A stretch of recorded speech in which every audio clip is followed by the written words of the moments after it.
So, how does a building that was originally designed for 50 stories somehow end up with 102? Well, this is the story of a skyscraper war in the 15 desperate changes that literally made history. All right, let's dive right into this. We're about to explore one of the most intense architectural rivalries ever. It was a battle of ego, of engineering, and just pure one-upmanship that shaped what is, without a doubt, the most famous skyline in the world. Okay, so picture this. It's the late 1920s and you're in New York City. The ambition in that city was just electric.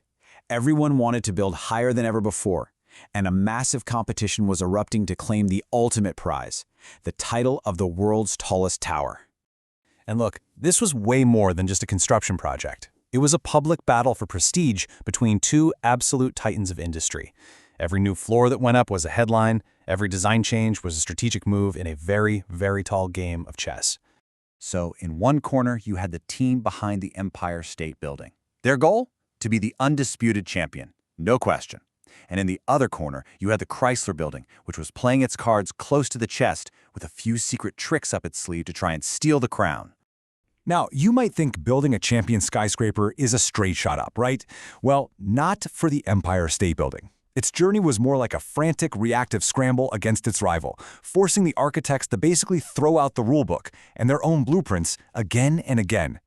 So, what was the original plan for this future icon? You're not going to believe it. It started as a pretty modest 50-story office building. I mean, respectable for the time, sure, but in this race to the sky, it was nowhere near a record breaker. As construction kicked off on both sites, the competition got so unbelievably fierce that blueprints were being modified constantly. Every time word got out that the Chrysler Building was adding more height, the Empire State team had to rush back to the drawing board. And get this, in a desperate bid to stay ahead, they modify the design a staggering 15 separate times. And that's while it was already under construction. I mean, can you even imagine being a worker on that site? Trying to build something that is literally changing shape as you go? So all of this relentless escalation, this constant push and pull to go just a little bit higher, it all resulted in the final, iconic 102-floor structure that we all know today.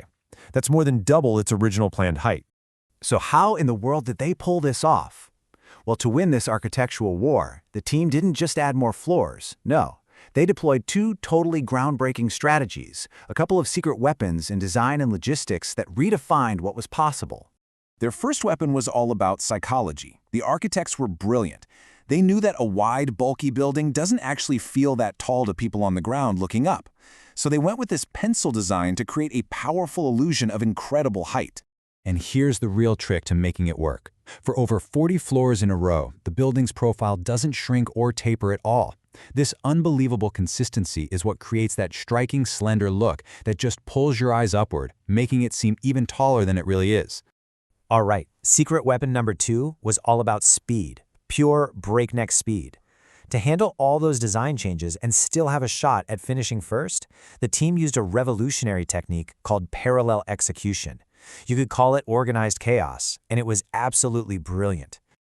So what did this actually look like in practice? Well, check this out. This was not a normal step-by-step process. Oh no. They were digging the foundation before the old building on the site was even fully torn down. They were putting up the facade on the lower floors while still raising steel columns way up at the top. It was this perfectly synchronized, multi-layered operation with everything happening at once.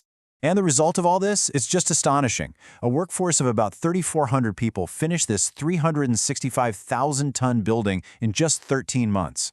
Think about that for a second. That kind of speed is almost unheard of even today with all of our modern tech. But even with this incredible speed and all this innovation, the Empire State team was about to face a very public and very painful moment of what looked like total defeat. Yep, their rival won the first round. The Chrysler Building, with its gorgeous Art Deco spire, was finished, it was celebrated, and it officially claimed the title. For a moment there, it really seemed like the race was over. But here's the thing about the Chrysler Building's reign at the top. It was incredibly short. After all that work, after winning the race to the top, it held the world record as the tallest building on Earth for only 11 short months. Because just under a year later, the Empire State Building was inaugurated. And those final, desperate modifications, they didn't just catch up to its rival. They blew right past it. securing a victory that was going to last for a very, very long time. So when you look at the timeline, the whole story becomes crystal clear. Yeah, the Chrysler Building had its brief, glorious moment in the sun, no doubt about it. But it was those final, reactive power plays by the Empire State Building's team that proved to be decisive in the long run. And what a run it was.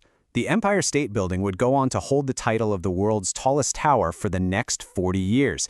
It's an enduring, iconic legacy that was born from this intense, high-stakes competition. And this really brings us to the key takeaway from this whole story. This iconic piece of engineering, this symbol of New York, it wasn't the result of some single perfect blueprint. No, it was the result of high-stakes improvisation, driven by the simple, powerful desire to win. It really makes you wonder, doesn't it?